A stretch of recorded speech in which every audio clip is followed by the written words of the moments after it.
Hansel et Gretel à Halloween. Il était une fois une famille qui vivait en pleine nature. La mère avait un potager et le père était un grand chef spécialisé en cuisine saine. Ils avaient des jumeaux, Hansel et Gretel. Les enfants attendaient toujours avec impatience leur plat, mais parfois ils se fatiguaient de manger tant de légumes. Ne vous inquiétez pas, il y a du dessert.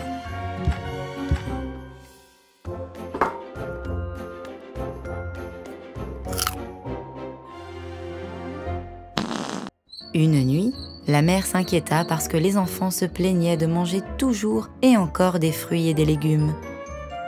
Et alors, elle eut une idée.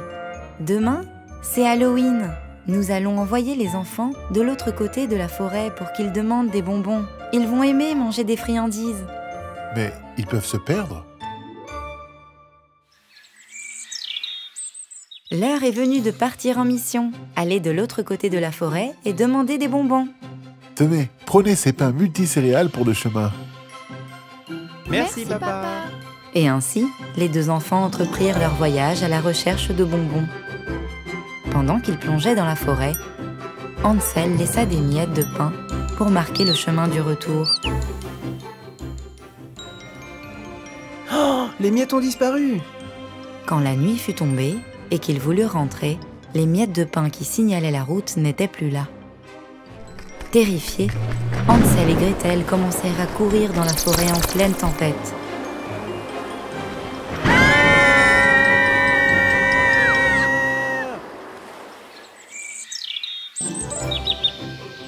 Au lever du jour, ils découvrirent une petite maison faite avec des friandises.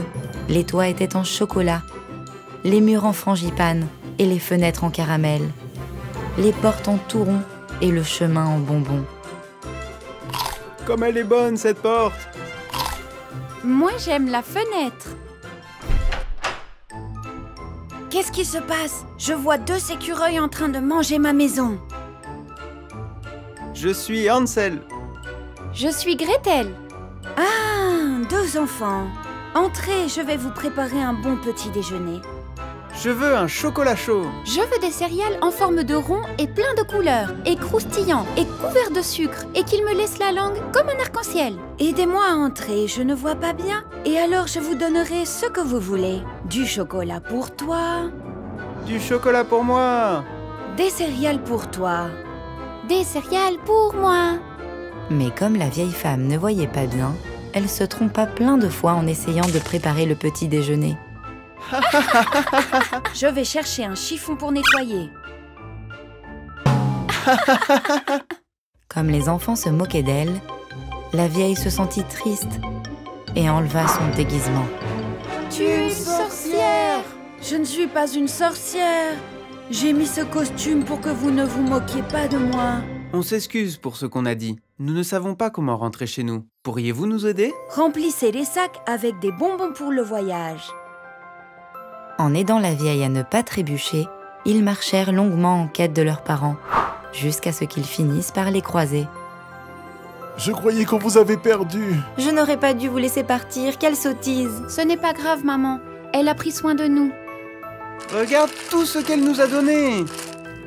Comme la vieille dame avait pris soin des enfants, les parents l'invitèrent chez eux, et ainsi les choses changèrent dans la famille. En plus de bons légumes, il y avait toujours de bons desserts. Il faut apprendre à travailler en équipe. Et il ne faut pas se moquer des personnes en raison de la manière dont elles sont habillées. Parce que sans le savoir, derrière cette apparence, tu pourrais connaître la meilleure cuisinière du monde.